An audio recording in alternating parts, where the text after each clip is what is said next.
Hello and welcome to the Choralosophy Podcast. This is episode 215, Thinking in the Language of Music with Libby Larsen. When I work with emerging composers trying to get noticed, I ask them, what are you trying to be noticed for? From a portion of the conversation later with Libby Larsen. Could the social media environments that we are currently in incentivize non-musical answers to this question? One of the many topics that I get into with Libby. In this episode, I have the pleasure of speaking with a remarkable person and composer as part of the Oxford series on the show, where Oxford helps connect me with some really exciting people to expose you to. We discuss the importance of viewing music education as a language-based approach, where understanding the language of music is just as critical as the performance aspect. Libby and I also explore the relationship between composition and performance, emphasizing the role of performers in bringing a composer's work to life and the contemporary challenges that the composers face in today's music industry. Our conversation extends to the deep stuff a little bit later, and the impact of social media on artistic promotion and the pressure on composers to establish a personal brand, sometimes based on identity categories, at the expense of the focus on the music itself. Libby shares valuable insights from her own career, including her notable works for Oxford. We delve into the creation of meaningful art, the challenges of getting noticed in the industry, and significance of staying true to one's passion in the face of external pressures. So as always, tune in and have your thinking stimulated and challenged by this fascinating conversation, and then weigh in yourself with related ideas and experiences, things that you think from the episode over on the Choralosopher's Facebook page or at choralosophy.substack.com. Ludus, the platform trusted by thousands of organizers to power their event ticketing, marketing, and fundraising, has just upped its game with an incredible new feature, volunteer management. Now you can streamline your volunteer coordination like never before. Volunteers can easily sign up for opportunities and shifts online while you effortlessly approve sign-ups, track hours, and manage your volunteer team. Say goodbye to volunteer management headaches and hello to seamless coordination with Ludus. Try it at ludus.com/choralosophy and revolutionize your events. Are you a director new to the profession? Or are you a seasoned director who is in a new place? One of my favorite tips for generating interest in the program and to instill buy-in is to plan a trip. There are so many options. You can go to Orlando, you can go to Ireland, or you can perform in a parade or a theme park. You can even take the stage at Carnegie Hall in New York. Wherever you end up, not only will your current crew look forward to the trip, but younger students will count the days until it's their turn to go. If you have no idea where to start, connect with Kaleidoscope Adventures at mykatrip.com. Underwriting and crucial support for this show comes from listeners themselves who choose to subscribe on Patreon or now on Substack. Subscribers get access to the private podcast feed as well as my Google folder full of goodies and much more. The producers on Patreon are Brian Long, Venture Studios, Jonah Clixbull, Angie Schilling, Danelle Eckert, David Kowalczyk, Kyle Peterson, Max Jackson, Michael Herron, Ryan Main, and Stephen Kathy Kakachik. All right, everybody, I am here with Libby Larsen. Libby is an American composer and somebody that I grew up learning about and even singing some of her repertoire for choral singers, of course. But I'm excited to learn more about Libby, more of what I would have not known from simply picking up an octavo and singing. So, Libby, welcome to Choralosophy. Glad to be here, Chris.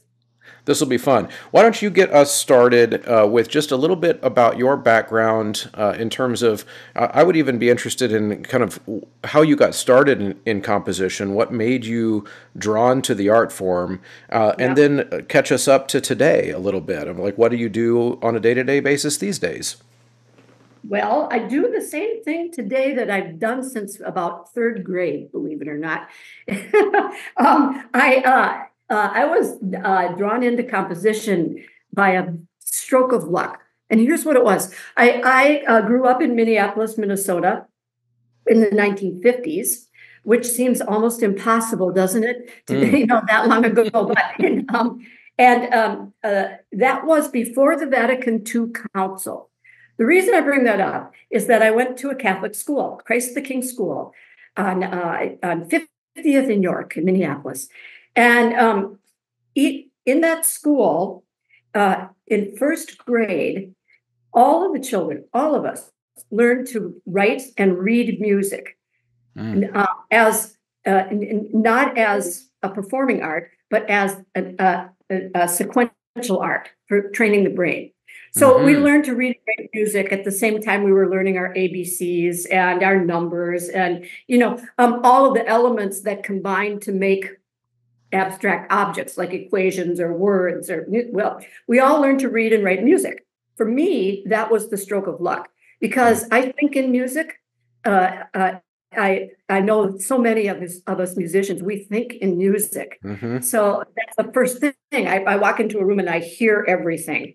So I hear my way into, I just think in music and then words, and then things. But so I was in that school for 8 years, first grade through eighth grade. And during that time, all of us read and wrote music every single day. And some of us took to it, and I just loved it. I just loved expressing the shapes that I had in my head as music. So by the time I went to high school, which was a public high school in Minneapolis, I was already writing, and I could read music, and I was writing music as a means just of expressing myself, not to write pieces, if that makes sense to you. Yeah. So then, my story is fairly typical in this way, other than the fact that I could read and write music and I was fluent in it. I sang in the high school choir. I played piano for until I was 15 years old. So I had 8 years of piano training, quit piano because it was too nerdy, sang in the choir, joined a rock band, of the time. Where all the cool kids are. Yeah, that's right. We did mamas and papas, kind of close harmony singing. And then went to college at the University of Minnesota, thinking that I would be either a stockbroker or a coloratura soprano. Okay. 17 years old, right? One or the other. And then it never occurred, this is so strange, but it never occurred to me that not everybody hears music 24/7 in their head. I just thought everybody heard music in their head all day long, and some of us could write what we were hearing, and some of us could learn how to do it. But when I got to college, I realized that in fact that wasn't the truth. That music is for some of us. I quickly discovered that I was not going to be an opera singer, which actually didn't break my heart.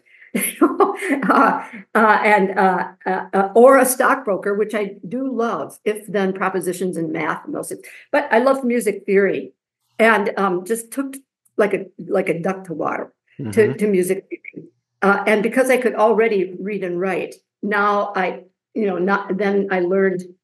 I was so on fire when I began to study how music was put together. That that's it. Luckily that it all came together about sophomore year at the University of Minnesota, an odd place for this to happen. But we had a fabulous music faculty at the time, and performers in Minnesota, it's still the case, who really love to do new music. All kinds of performers, orchestra performers, choirs, rock bands. Lots of music in Minnesota, and doing new pieces, is the fabric here. Right. So, so that's it. That's my background. I have a doctorate, and I studied and learned the academic rigors, and then just arrived ready to go when I was done studying. That's very interesting, and I've got some questions from your story, if that's okay, from just some of your experiences. Sure. So I'm actually interested in going back to some of your earlier childhood music education experiences, because one of the things that I'm working really hard on this show to try to bring back into fashion is that idea of teaching music sequentially to kids from a young age, as if it is a language that they can all learn, even if they're not intending to be performers, right? So the idea that the performing aspect of what we do in music is very important, and I think for a lot of kids they need to see that light at the end of the tunnel of the performance and the applause and all that, but that there is a brain benefit to music education. So a couple things you said that were really intriguing, and I want to drill into your experience here. As you said, you think in music. You walk into a space and you hear things as music. I identified with that very strongly. For me, it's like I'm walking down the halls of the high school I teach in, and I start to just notate the rhythms of people's footsteps in my head. Like stuff like that. If a bell rings, I want to harmonize with it. Those in other words, those types of things. And here's where I'm interested in your opinion on this, because my mother was an elementary school music teacher, and I was raised, and she was a full-time music director at our church, and so I was raised reading music from. I don't remember not being able to read music. It was at the that youngest age, and I wonder if we think about music as a language. I hear the music in my head like you do. I wonder if it's because you and I were taught to read the language in those early formative years. Well, thoughts? Many, Okay. The first one is absolutely. When you and I were taught that the letter A is the letter A, right? Mm-hmm. And it looks like this, and you can combine it with an E, and put a T in front of those, TEA, we were also taught that a symbol, we'll call it a note mm-hmm. head, placed in a space, we'll call it, the first space between two lines, corresponds with a sound in your head. We were taught that. Right. And yet we couldn't read yet. We were taught sequentially, that sound is, we'll call it F, and then we were taught that same note had moved up onto the line was the G, and that was da, da. And so we began to read music as part of brain development. Mm-hmm. Just the same way we learned that 1 + 2 is 3. Those very simple, very profound elements are the 4 languages of an educated brain. That's the quadrivium you're talking about. Yes. And yes. And absolutely everybody can learn this. Absolutely everybody. Mm-hmm. If I were king of the forest, and I would immediately call you up and say, okay, how about let's be co-kings of the forest? I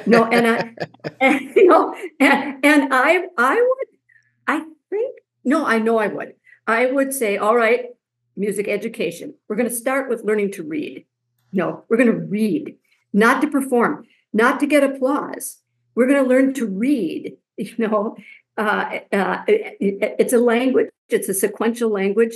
And it turns out that it's also extraordinarily important to the brain, because music is the glue, between our in our brain that glues so many things, like our desire to thrive, is different from our desire to survive, but they need each other. To have a fully realized life. And it turns out that music is the glue. Whatever that thought, whatever that's going on in the brain, it's the glue. So I agree with you. And for me, it's not a matter of opinion, it's a matter of fact. Since I was I agree. Yeah. Yeah, and that's one of the things that I think has been one of the most fascinating things that I've experienced in the last several years, talking about music literacy with thousands of music educators through this platform, is that how much pushback I actually get on this idea. And I Really? think you might be surprised to know how many music educators will push back on me with this statement and this comparison that you and I seem to agree on, which is that music functions in our brains much like a language does, and so we should teach it like a language. And Oh, a lot of people disagree with us. And and why? What's their thinking? well, it's interesting. One is just usually I don't get much of a specific reason why, Mhm. as with a lot of types of disagreements. Yeah. But in that we don't use music in the same way that we use language for everyday communication, so therefore it must be different. And then I usually have to point out that that's not really what we mean by music as a language. Like, yeah, of course, you and I probably wish more people could speak the language of music, but that's Right. not really why we do it. I think the quadrivium example you gave a second ago of just that the building blocks of classical education in general, it is so that our brains learn how to, I love how you said, I never thought of this phrase, but our brains learn how to glue different pieces of information, Yes. disparate pieces of information together. Yes. And music, of course, music, and we do know, like you said, it's not an opinion, it's a fact. We do know that if you are playing or singing an instrument while reading music at the same time, Yes. it's one of the only things you can do that lights up the entire brain all at the same time Yes. because it glues the Astounding. hemispheres together. Yeah, go Yeah. ahead. No, no, no. I'm just agreeing with you and just Yeah. saying it's astounding. Yeah. Mm-hmm. And you're right. It does. It lights up all the hemispheres. Yep. Yeah. Right. And and yet we live in a culture where music is a performative, is considered a performative, not even an art form, just a Mm-hmm. performative function. And that the performance of music is music. Right. Um, Yeah. uh, and um, uh, and while yes, the performance of music can be music, it is not all music. In fact, Yeah. it's a very small. I think of it as a symptom. The performing of music, is a symptom of what the brain is doing. It needs to Yeah. get whatever the function is, it needs to get it out some way, and that comes out in different cultures and different melodic shapes and different instruments. But that the performative element is a symptom of of music in the brain. Absolutely. For me, we should Yeah. have a third person. We'd really get into a row, I think, but it'll be great. Yeah. No, you're exactly right. And I think, of course, it's worth pointing out, though, that you as a composer, I don't think either of us are denigrating the performance aspect of music because, of course, you don't Oh make a no, living. You don't make a living no, as a composer if people aren't out there performing, right? So, right. so how would you draw that line of connection between, okay, yes, we learn music for music's sake and because of the brain's benefit and all of that, and then where does performance fit into that? Or if we were king of the forest, where would it fit in? I can only speak from my own experience. Mm-hmm. I think that's the most honest place. I'm known as a composer. I think up shapes of sound in time and space, and then I have various ways of getting that out of my head and into the air, and those various ways are almost all mediated through performance, Yeah. So I think of all performers at any level, as readers of my book, Yeah. that they are the audience. They function as purveyors at various levels in various ways, but they're the readers of the language, the way I've been working with the language. Does that make sense to That's you? interesting. Yeah, now that it does make sense, but I've never thought of it that way. So almost, so let me restate it and make sure that you like the way I restated this. So it's almost as if you are writing like a novelist would write. You write down something as music, but your intended audience is the person who opens it up to sing it or to play Yes. it. And Yes. of course, they might have their own intended audience when they go out and to perform.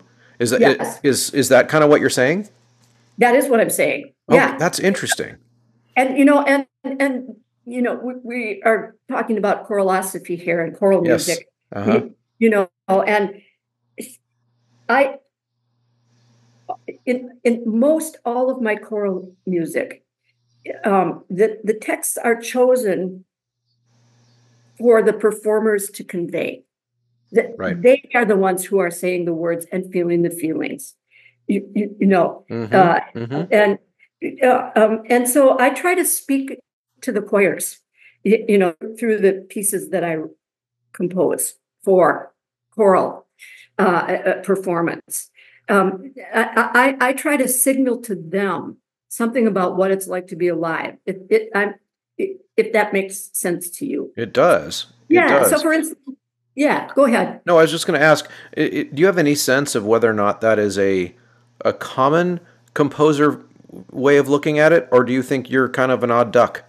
Don't forget, it pays to listen to this show if you are a music educator. The list of discounts and benefits for listeners just keeps growing, so your checklist for back to school means getting your sheet music at graphitepublishing.com or endeavormusicpublishing.com, sight reading materials from sightreadingfactory.com along with your student memberships every time you renew, choir folders and other classroom materials from mymusicfolders.com, and now, most recently, your sub-plans, your ready-made activities and assessments related to music theory can be generated for you with your 3minutetheory.com membership. All of these great vendors accept the Choralosophy discount code. When you check out, you're going to get money saved for your program that helps you take your school year farther. So make sure you hit all of those websites, and it supports this show. I don't know, actually. My friends of mine, I have many friends who are composers. That's really interesting. No, I think I'm not an odd duck. Okay. I was thinking, of conversations I've had, like with Jake Runestad I've known since he was a pup. Yep. And just love him. And many of our early conversations were about, why are you choosing the words you're choosing? What are you trying to say? Are you trying to say something, or are you just trying to write a piece that people will perform? What's the responsibility to the words? And Jake or Carol Barnett or Jake Hagee or I think maybe it's just the people I hang around with. But I think we're not odd ducks. I think I can only say I feel a responsibility to the performer to treat words and put them in their breaths, in their bodies, and there's, that are responsible words for them to not only say or sing, but to also recognize themselves in. Yeah. That's interesting because I feel like in a lot of modern choral music, it feels to me, and I've spoken to so many composers on this show over the years, and I've never had it articulated just the way you did, which is why I'm pausing on this issue, because I feel like a lot of composers are writing a message that they want to send from themselves to the world. Oh, yeah. Rather than from, like you said, from themselves to the singer or to the conductor or to the performer, and then trusting the performers to send that message out into the world. And that might be semantics, but I actually think it's kind of an important difference. I do too. Okay. Maybe I feel responsible to the. I do feel responsible that it's not me, getting my message out to the world. That that to me would lack humility. Right. I mean the good kind of humility, that we're all just people. Yeah. And oddly enough, it's just music. But right. But when we get together, around some words and in a space, and and we're singing with each other, even if there's a conductor, and even if it's the most militant of conductors, still every single breath and entrance is an act of faith. Yeah. For singers in particular. It's a leap of faith every single time a singer makes a sound. Yeah. And that's to me the thing that needs to be most tended to, in the composition, and in the idea that it's not my message to the world, it's our message with this piece of music. And we have actually no idea how anybody's going to take it, take the message. All we can do is come together, around this text in this time and this space, at this time of day, in this particular cultural circumstance, and make the best music possible. And that's what I write into. I write into that. Yeah.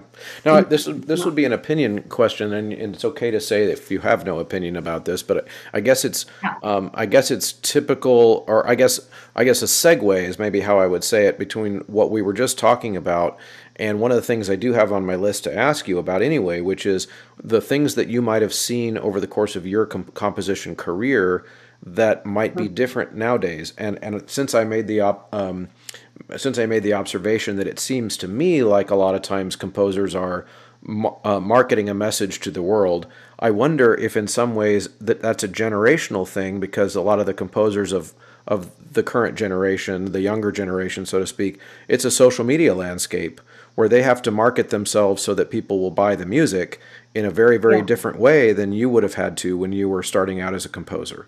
Is that something you ever think about, and just about the generational differences from when you started versus when, say, somebody who's 30 years old today, but they're starting to write music, what they're dealing with in order to get noticed? It makes me think of the early days of Chorus America. Okay. Because when Chorus America was forming itself, that was in the late 1970s. And that's just about the time when I was finishing up what I thought was I finished up a doctorate and thought I knew everything. Right. Right. And then went out into the world and realized I didn't know anything. It's that question of getting noticed is I think a tricky issue that every young or emerging, doesn't matter your age, but every composer, writer, poet, deals with, is get noticed. And what does that mean? I think and have tried to do this with my life, is I want to work with great colleagues. So I'm thinking of why I said Chorus America is when Chorus America was coming together, it was a group of great conductors, who had a desire to professionalize the choral world, Okay.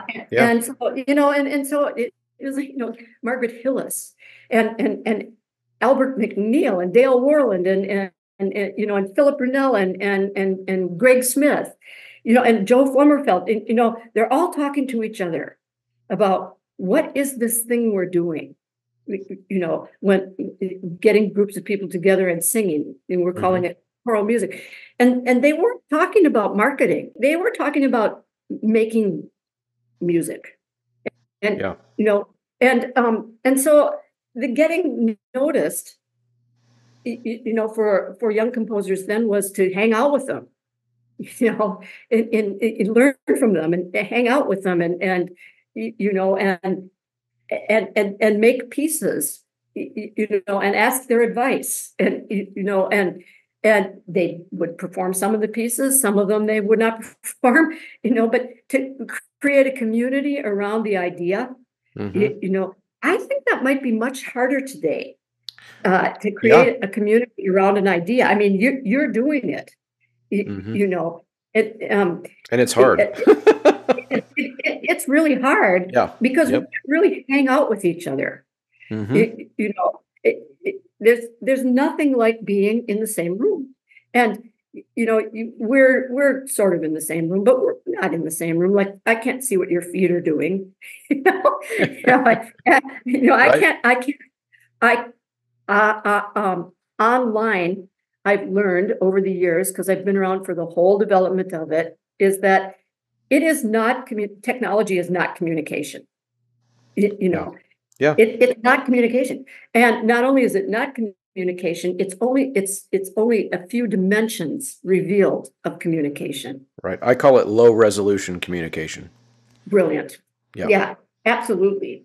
So, so how does a young, an emerging composer get noticed? When I'm talking to emerging composers, I'll say to them, "What do you want to be noticed for?"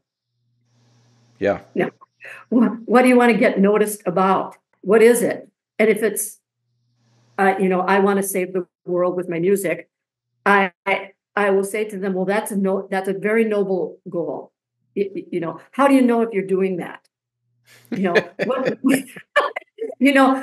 I love it. What's the circle of creation that can give you the idea that that you're learning how to accomplish through art, saving the world.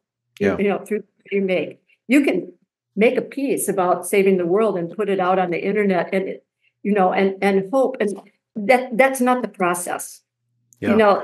The process it involves sweat and tears and blood and communication and time and thought, and I'm not quite sure yet that social media offers a way of considering an idea, an outcome. Consideration time, it can take a week, a month, a year, 10 years. And I'm not sure yet that media has figured out a way to understand and create a support system for consideration of idea. Yes. Now, of course, in my opinion, would be that social media companies have no desire to create that. No. They're making way too much money on keeping us at low resolution. Yeah, they are. So we have to create our own ways. Right. If we want to save the world, we can do it, but this might not be the way. And probably not through a choir song. Probably not. Right. Right. Probably not. Now, if it's okay, if you're willing to share, thinking about the emerging composer of today getting noticed, and as we just discussed, would you take us back to the moment that, if you look back on your career now, what was your big break? What if you look back, could you assign a piece or an interaction or a person you met or somebody who, like, if this hadn't happened, people would not know who Libby Larsen is? It's a number of, there's a number of circumstances. Yep. The one where I had to test my own mettle, and it was a big break. And it was given to me by one of my mentors at the University of Minnesota, a performer named Vern Sutton, who happened to be part of this little-known show called A Prairie Home Companion. Oh, okay. The Prairie Home Companion show was at the Walker Art Center, and people went, and it was kind of cultish, and it was kind of cool. But they thought maybe they would do a national broadcast, National Public Radio, as it was at the time, to set up a broadcast at Northrop Auditorium in Minnesota. It's the first Prairie Home broadcast, and they hired the St. Paul Chamber Orchestra to be their band, and the Powder Milk Biscuit Band. So they had the St. Paul Chamber, Powder Milk, and Vern, without consulting me, volunteered me to write a piece that combined the St. Paul Chamber Orchestra and the Powder Milk Biscuit Band that would be played on the first broadcast nationally. He was really wise to not check with me. He just volunteered me to do it, and I had 2 weeks to do it. Wow. And I just thought, well, sink or swim. Yeah. Sink or swim.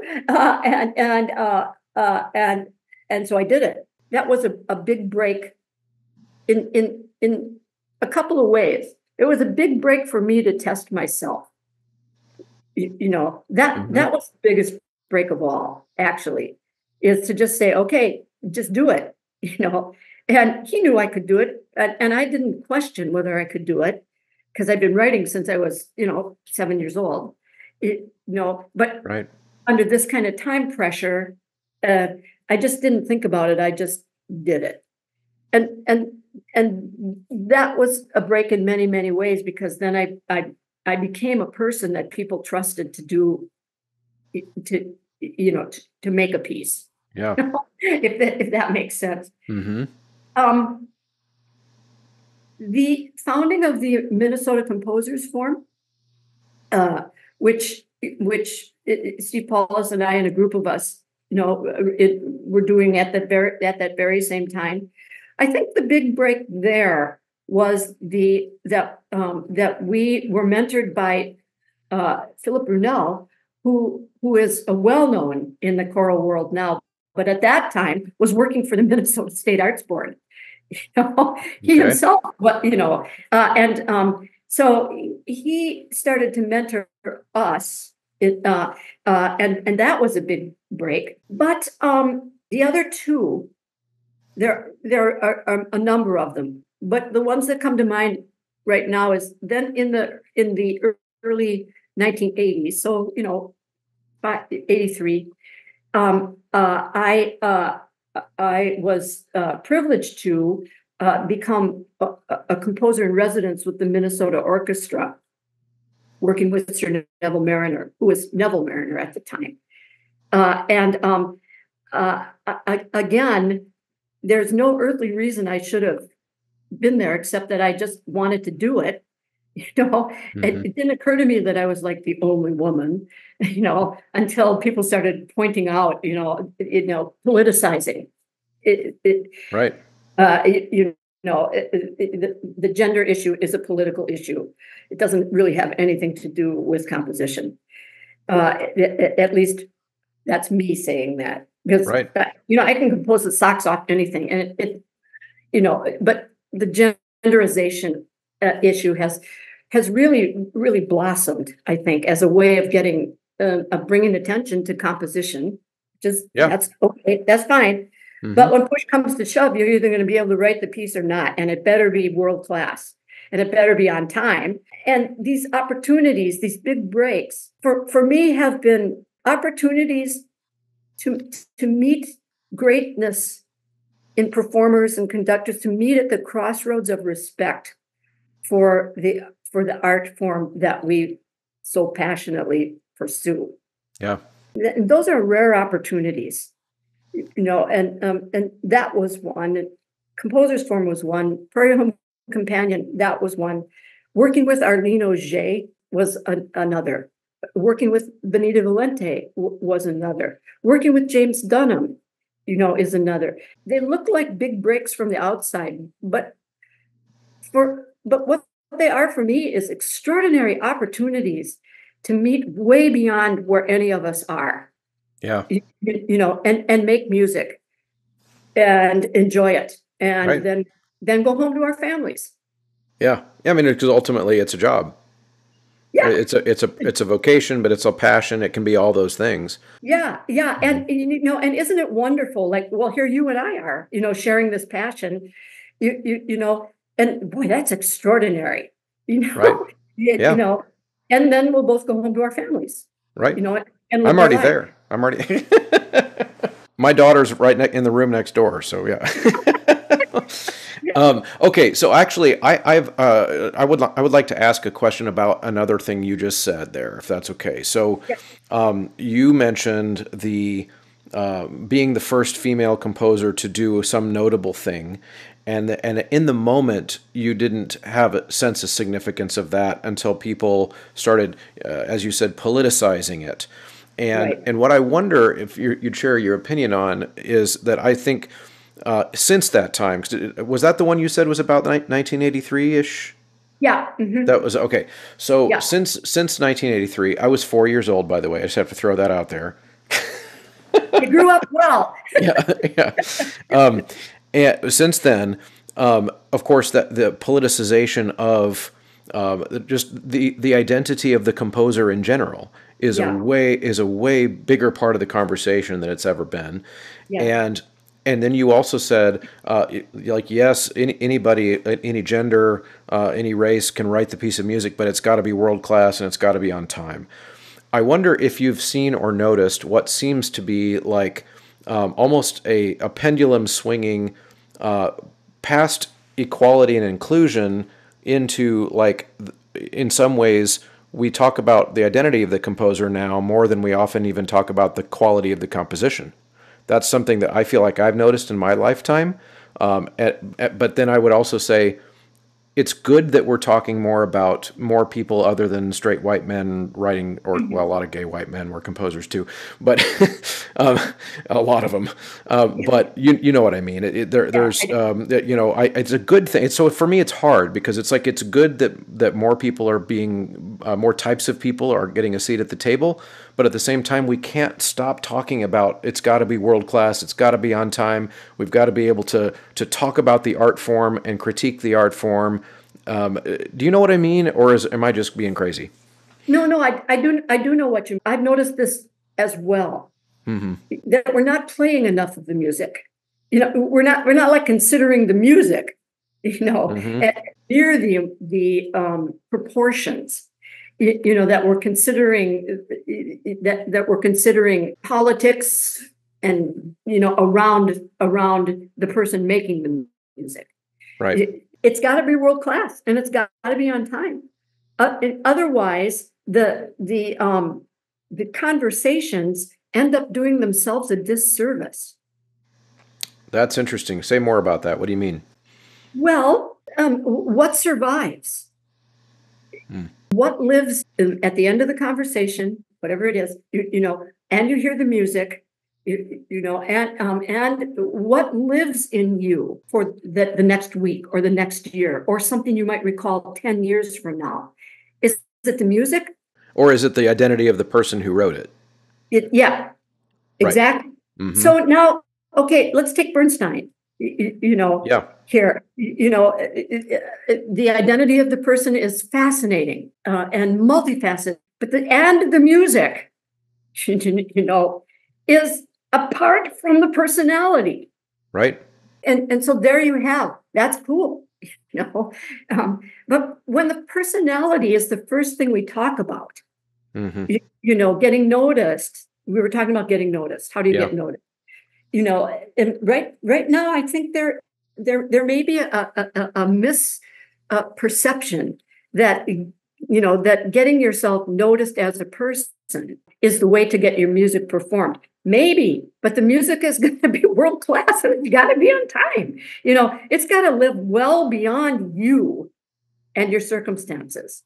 Yeah, that's really good. And I think, sadly, composers that are emerging today do feel the pressure to be noticed as a person because the social media algorithms and the social media platforms that we communicate with each other, air quotes, on, they prioritize that personal identity.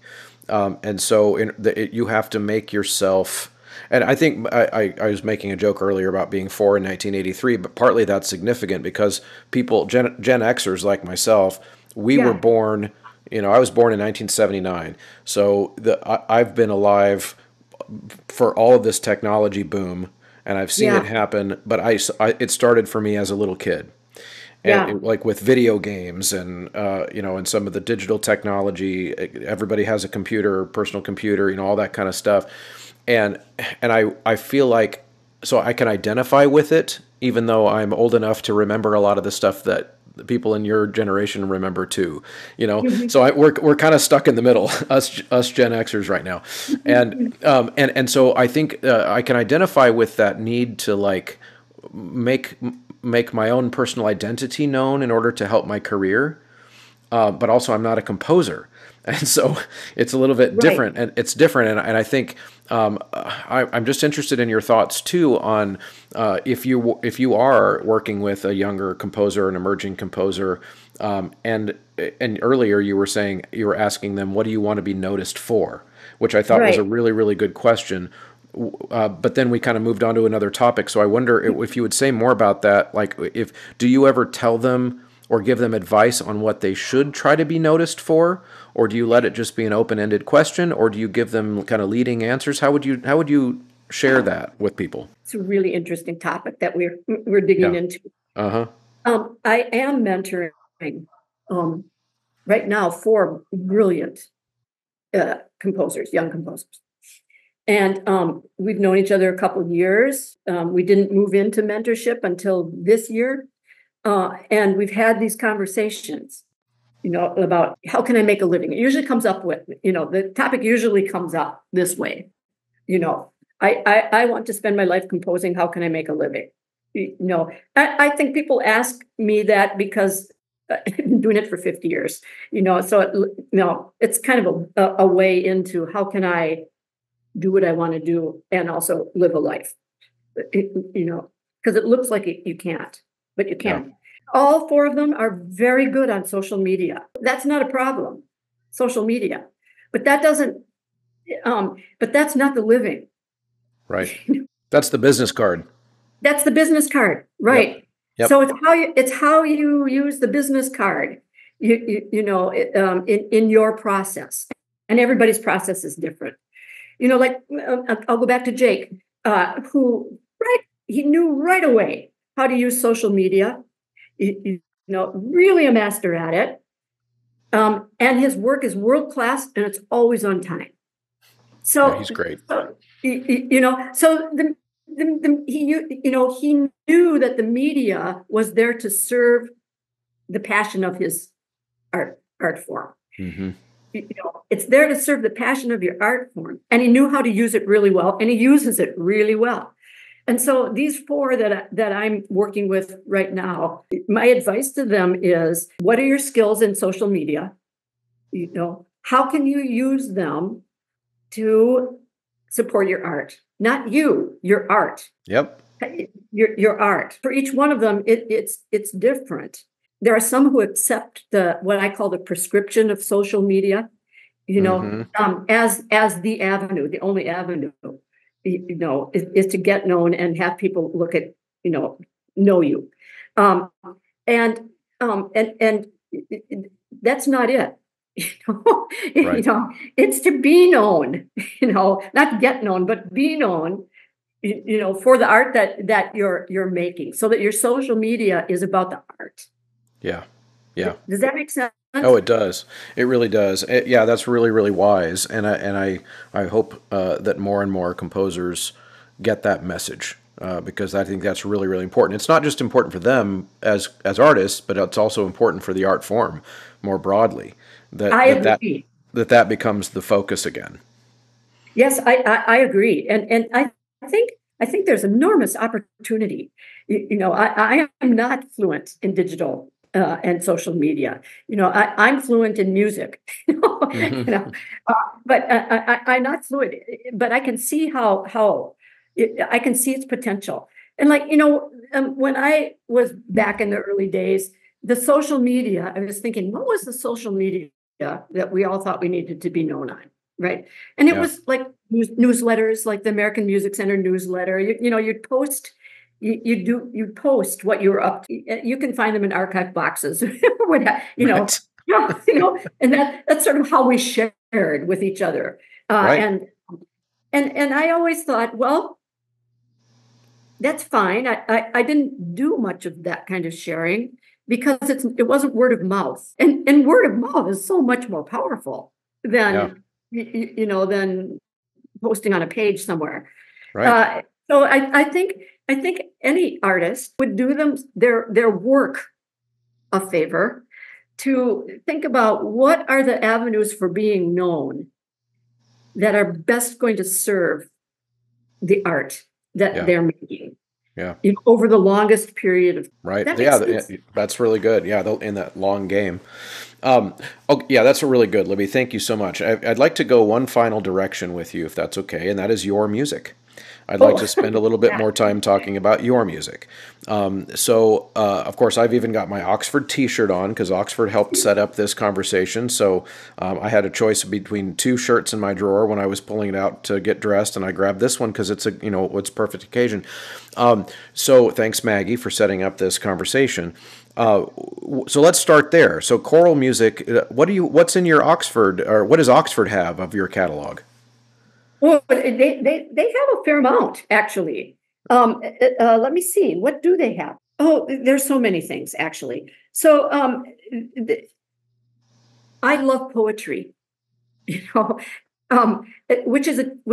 which is a blessing and a challenge in writing choral music. So, so for instance, there is a group of pieces. They're called love songs, and I wrote them for the Winchester Choral Society in Winchester, Virginia. And I chose poems by Angelina Wild-Bremke. Do you know her music, her poetry? I don't, no. And Muriel Rukeyser, poets who are not in your Barnes and Noble's bookshelf, right?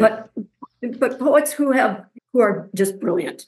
So those love songs are about being fully realized as a person. Oxford has those kinds of pieces. They have a piece called Canticle of Mary, which I wrote for St. Mary's South Bend. They have maybe 50 different pieces of mine. I will sing and raise a song. Oxford is a wonderful publisher, but not particularly understanding what to do with American English. Yeah. Okay, that makes sense. Yeah.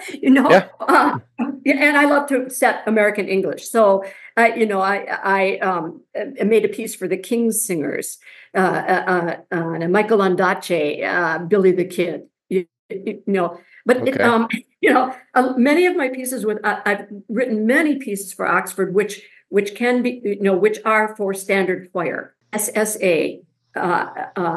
It is texts of Hans Christian Andersen. Sorry, you froze for a second. Which piece has the text for Hans Christian Andersen? Oh, yes, it's called The Ballerina and the Clown. Oh, okay, yeah. And Hans Christian Andersen would stay in the home of someone maybe for 2 or 3 weeks, and every night he would entertain them, spinning stories, but also making paper cuts, intricate paper cuts that accompany story, and then unfold the paper cut and then backlight it with a candle.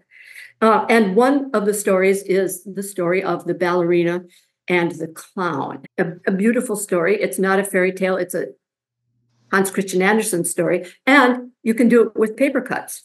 So it's for SSA chorus and harp and paper cuts. It's more dramatic, and Oxford loves stretching itself in these kinds of ways. Eine kleine snail music.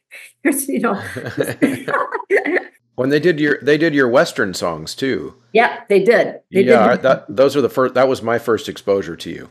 Really? Was your Western songs. Right. With Buffalo Gals. Green Road and Lilac. Yeah. Yep. Yeah. Which is interesting. I brought that up only because you mentioned that Oxford has an interesting relationship with setting, like, what to do with an American English. Yes. Just out of curiosity, did you have to convince them for those types of Western songs? No, I didn't. I was working with the American office at the time. Okay.